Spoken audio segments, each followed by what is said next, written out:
This is 3CR Breakfast. Oh, yeah. Alternative news, analysis and current affairs. Monday to Friday, 7am until 8:30am. Clap your hands. Only double.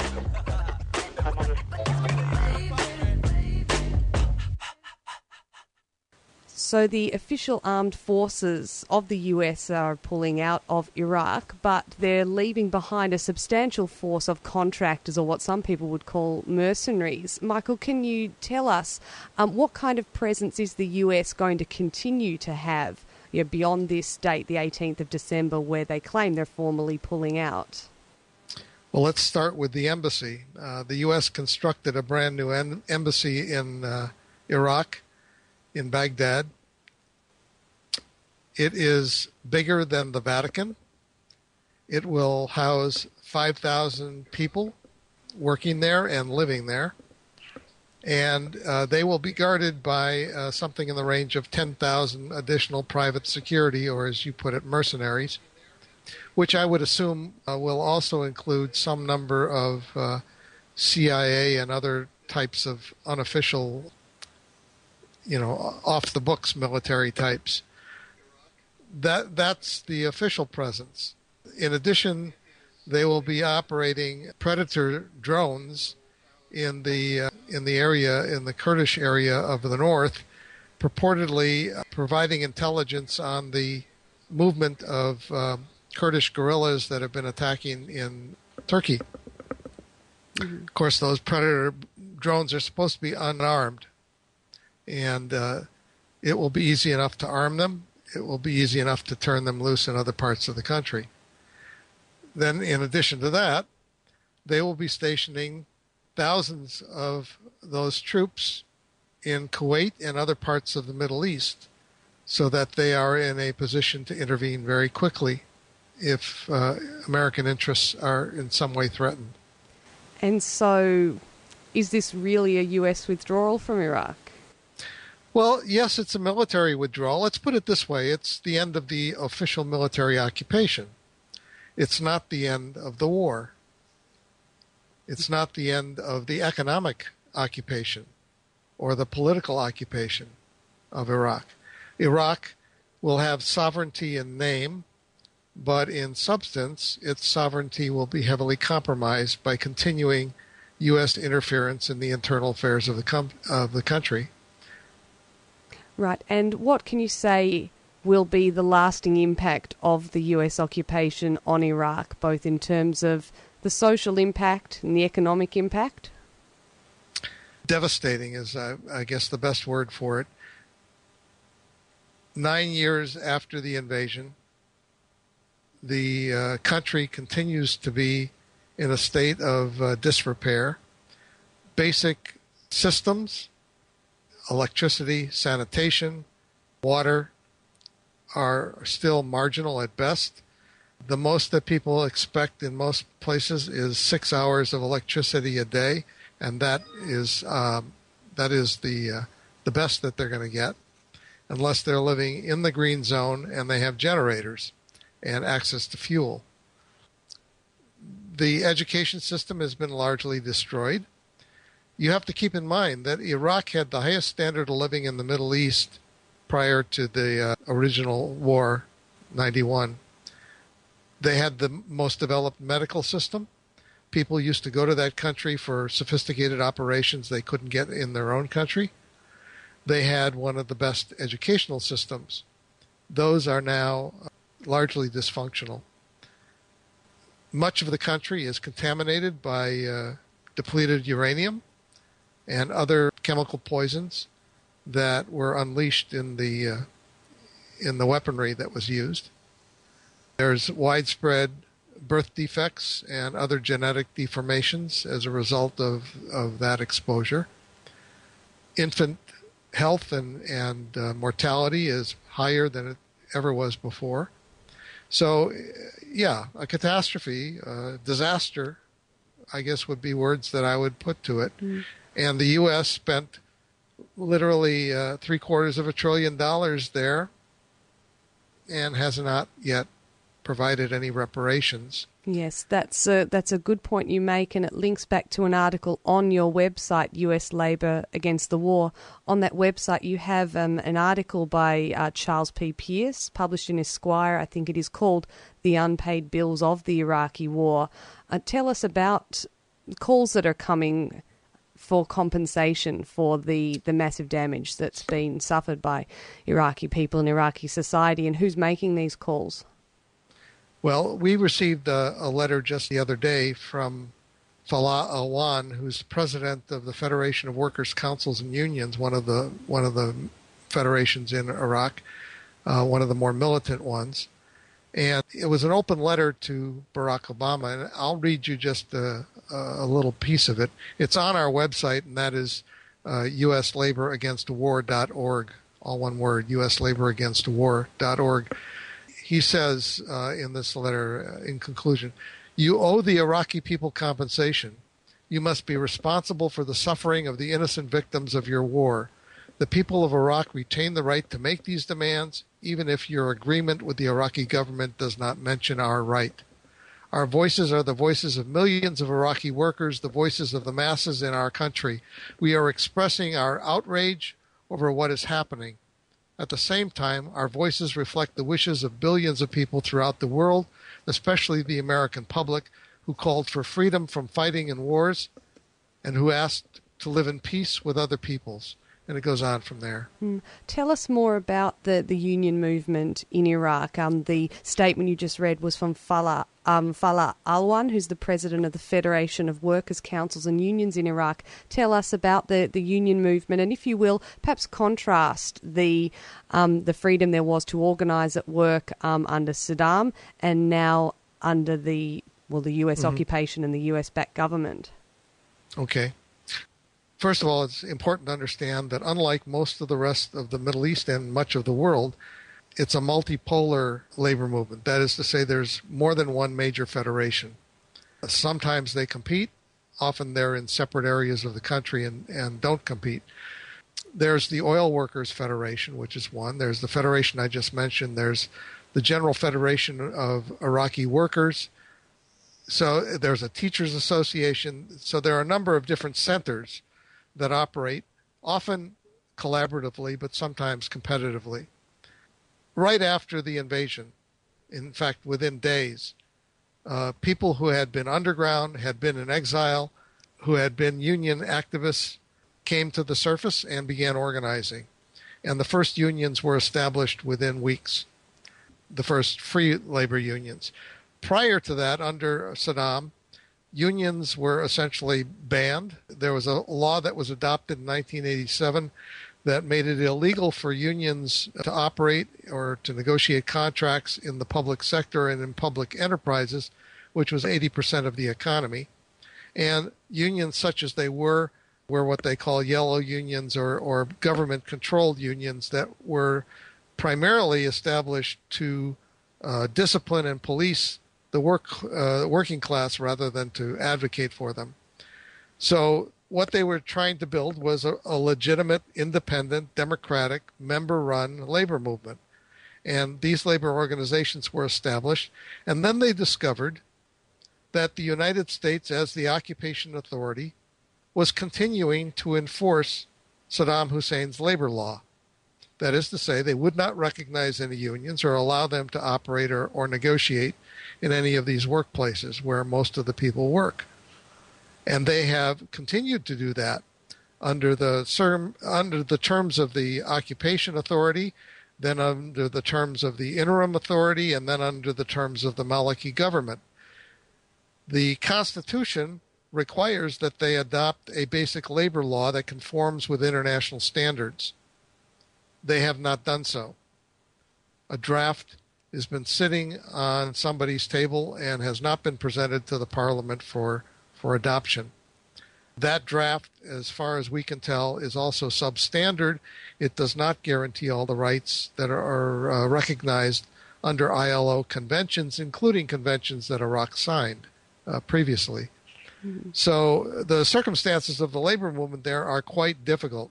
And in fact, in the last year, they've gotten worse. It appears to us from the outside that the closer that we got to the terminal point, the end of the Status of Forces Agreement, the more repressive the Maliki government became. And there's a certain logic to that. He was in essence trying to demobilize any of the potential centers that would challenge him out of civil society after the U.S. departed the country. And he filed criminal charges against the leadership of the oil workers. The complaint against them was that they were subverting the Iraqi economy by opposing privatization of the oil industry. They put a ban on the travel of Iraqi labor leaders. They are not allowed to leave the country without permission of the government. That is to say, cut them off from their international support. In one way or another, all of these things have been taking place, and the United States has said not word one, not one complaint, not one charge. There have been complaints filed with the ILO. The U.S. government remains silent. We're speaking with Michael Eisenscher from the group US Labour Against the War about the US withdrawal of armed forces from Iraq, but the ongoing influence of US over politics in that country. Let's continue on this point about unions in Iraq. Obviously, access to oil, particularly for foreign companies, was an important aspect of this foreign-led war in Iraq, and there's been, am I right, substantial privatisation of the oil industry since the US and other forces went in. Tell us what position the Iraqi unions have taken on this question of the privatisation of oil resources.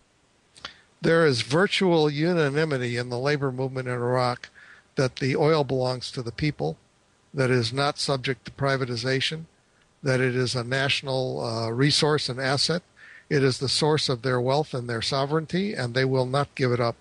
And the Iraqi government, what's their position on privatization? The Iraqi government has taken the position that the oil industry needs to be modernized. It needs outside investment. They are prepared to negotiate deals. Because of the broad popular discontent and opposition, they have been circumscribed in the extent to which privatization can take place. And so what they've done is they've created a convenient kind of alternative to direct external ownership of oil. They have created long-term service contracts that give the driller, the oil company, virtual control, but not actual ownership. Mm-hmm.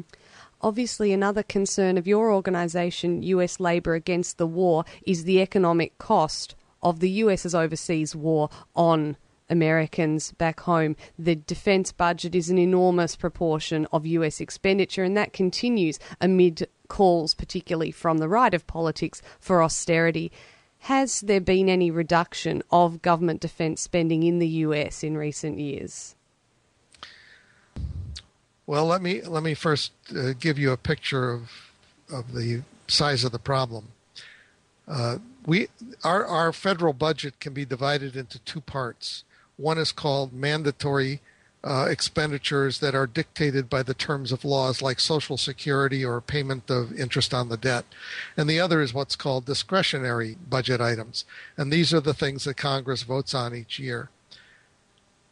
59 cents out of every dollar of discretionary spending goes to the military or the security operations of the United States. Some of those operations are outside the Pentagon. For example, the nuclear arsenal is under the control of the Energy Department. The military budget of the United States has been increasing year by year, well in excess of inflation, and faster, in fact, about 2.5 times faster than domestic spending for other purposes. The U.S. military or national security budget is the largest in the world. In fact, 42% of all global spending on the military is spent by the United States. That means more than the next 14 countries combined. If you were to cut the U.S. Military expenses in half, it still would have the largest military budget in the world. We maintain 1,000 bases around the world. We're the only country in the world that has that kind of global network of military bases. with 350,000 troops stationed in those bases, and that doesn't include the wars, and at a cost of $250 billion per year out of our federal budget. So the short answer to the question is that up until this year, there have been no reductions in military spending. Now, under the circumstances of the budget negotiations that have been going on, a new defense authorization was just actually passed by the Congress. It's yet to be signed by the President, and it provides for the first reduction in the rate of increase in military spending. And that represents, if you want to call it that, a breakthrough. I mentioned the nuclear arsenal. There is a budget proposal for $118 billion over 10 years to modernize the nuclear arsenal and delivery systems. Instead of demilitarizing and getting rid of the nukes, they're actually planning to make them more lethal, more effective, and be able to deliver them to more places quicker.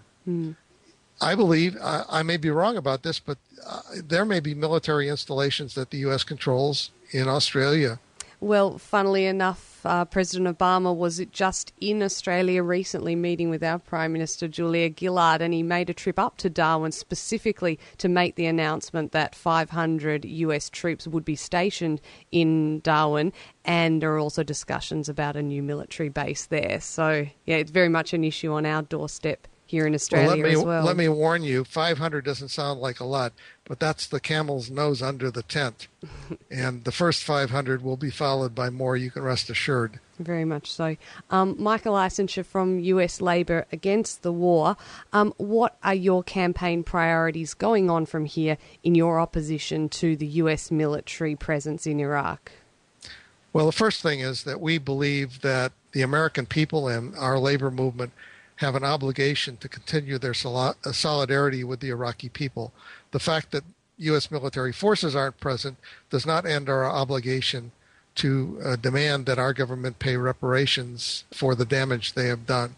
And additionally, to continue our support for the demands of the Iraqi working people for labor rights that conform to international standards. That's number one. Number two, we still are struggling to terminate the military occupation of Afghanistan. We're going to spend $112 billion this year in Afghanistan. It costs $1 million for every soldier, sailor, Marine that we send to Afghanistan. It costs $400 for every gallon of petrol that we send into the war zone. This is bleeding our country, as well as bleeding Afghanistan in a very literal sense. By the count of our CIA, which you can wonder how good their count is, they claim that there are now fewer than 75 to 100 Al-Qaeda still in Afghanistan, and they have concluded that they are operationally incapable of launching any kind of an attack that would threaten the security interests of the United States. And yet we're going to spend more than $100 billion with 100,000 troops chasing after 75 to 100 people. In the chase, of course, the real victims are the Afghani people and civilians. So that's a second front. A third front is what we just talked about earlier, and that's the military budget. Our people are in deep crisis. Unemployment is growing. Home foreclosures is epidemic. In my own neighborhood, there are vacant homes on either side of my home, and I live in a very modest working class area. We're in a crisis, and yet we continue to spend to keep the generals happy. General Electric, General Dynamics, and all of the actual generals. So our job is a three-front struggle. We want new priorities that change the way our country spends its money. We want to dismantle the global network of bases and establish what we require for real security, which is a far smaller military. get rid of the nukes, which are destabilizing weapons of mass destruction that no country should have, and begin to treat the world with respect. And we will find if we do that, there will be far fewer conflicts in the world that we'll have to worry about. Yeah. We've been speaking with Michael Eisenscher from US Labour Against the War, quite a unique coalition which links the organised labour movement in the US with the anti-war movement. Michael, thank you so much for speaking with us today. It's my pleasure. And for listeners who want any more information about US Labour Against the War, what is the address of the website, Michael? It's USLaborAgainstWar, all one word, .org. Excellent. Thanks so much.